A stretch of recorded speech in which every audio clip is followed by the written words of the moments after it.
I remember the time I met my first humans. We were a newcomer to the galactic stage, having only made first contact a year previous. The fact that our homeworld was largely covered in surface water made it a relative oddity for starfaring species, but not wholly unknown. This would bring a certain amount of interest from humanity. Much has been said about humans. They're easygoing, they're warlike, they trade, they are daredevils, they fight, they're diplomatic, they love, and they hate. What nobody talks about is that they are hilarious, and they love to fish. The last is important. That makes them almost unique amongst starfaring species, and that is what my people treasure about them. I learned this firsthand when a delegation with a small film crew and a professional fisherman, William Prance, contracted my father to take them out on Lake Iago.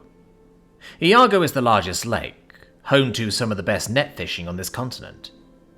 We assumed the humans would be here to do the same. We assumed that was the only way to fish. We were absolutely wrong, and in the best possible ways. When I first saw William, my initial impression was not positive. Humans were different from us, after all. Roughly similar body layout, but significantly less hair, and much less compact.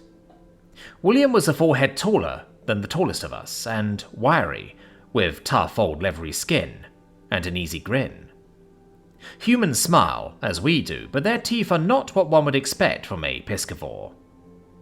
It was fascinating to see the differences in our people.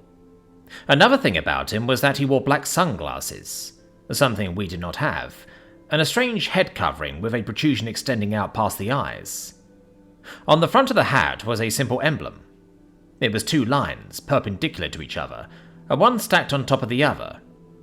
The ends of the top line dropping down, and the base of the bottom line flaring out. It was orange, as was the protrusion.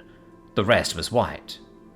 I could continue about his appearance, but those are the things that stick out to me now, many years later. William and his cameramen, the fellows accompanying him to record his expedition with us, boarded the boat rather simply. Instead of massive nets, they had long, slender cases and a few small boxes. After asking some questions about the local fishery ecosystem, specifically what ate what, how big they were, and what was towards the top of the food chain, they had an animated conversation between themselves. Chartreuse ain't gonna work. Ah, bet my hat it does. You're better off going with the fire tiger or maybe crawfish. Well, I suppose we'll see, won't we? At the time, I had no idea what any of this meant. I was in my youth. Humans were new, and importantly, we had not had time to learn what they were doing. But they opened the cases and removed long, slender objects, with small, rounded objects attached most of the way to the bottom. Now, boys, we're the first humans to fish in our friend's lake, and they tell me that they neither use artificials nor rods and reels. I watched, slack-jawed, and listened. At a glance, I could not figure out how they were to catch anything on this equipment. For us, fishing was a team activity. We swim out with a net and herd in a school. This was something different. I watched William pick up his rod and reel, as he called it, and tie something to a very thin, almost completely transparent line running up its length. It was a bent wire, with two round pointed metal objects on one end, leading to a vibrant yellow stringed weight on another. With a flick of his wrists, he sent the object flying into the water some distance away, as if testing it.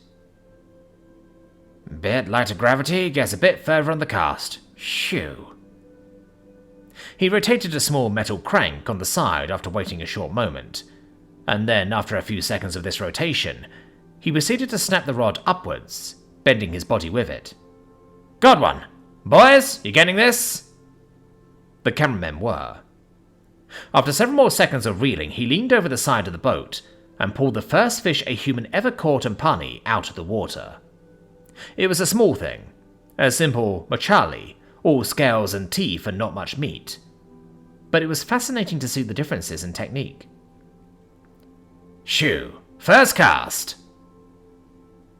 With a pair of pliers, a bit of finesse, and a steady grip, he removed the hook on the end of the lure, as he called it, from the fish's mouth and tossed it back in. Let's see if we can keep this up. They did. 5 more casts, 5 more fish of varying sorts, all on the vibrant yellow lure. Told you, Chartreuse, you'd get it. But it was the 6th cast where something special happened. Midway through his retrieve, the rod slammed into an arc, and William muscled it back. It was clear that he'd hooked into something much more substantial this time. Back and forth, line being spun off the reel and reeled back in when he dared to, he continued to fight the fish, laughter and joy pealing out over the water. By this point, we'd even begun to draw a crowd of other boats with other Markal to see what was happening. All were fairly mesmerized by this battle. Several minutes in, William grunted, "Yeah, that's a good fish." A few more, and whatever monstrosity he'd been fighting was close to the boat. Net? Got it. The colour sarter he'd been fighting was a much larger and much more prized fish. They were difficult to net and weighed a fair amount. As fish in Lake Iago went, this was the prize, and this one was a prize fish indeed. William's assistant passed over the net, and William handed him the rod as he awkwardly leaned over to net the massive fish. Our boats were built for this, and the side railing seemed lower than William was used to. He scooped the fish into his net, and promptly lost his balance, falling into the lake with a resounding splash. Dadgummit! It was in that moment he gave us the second greatest gift after human-style fishing. The blooper reel.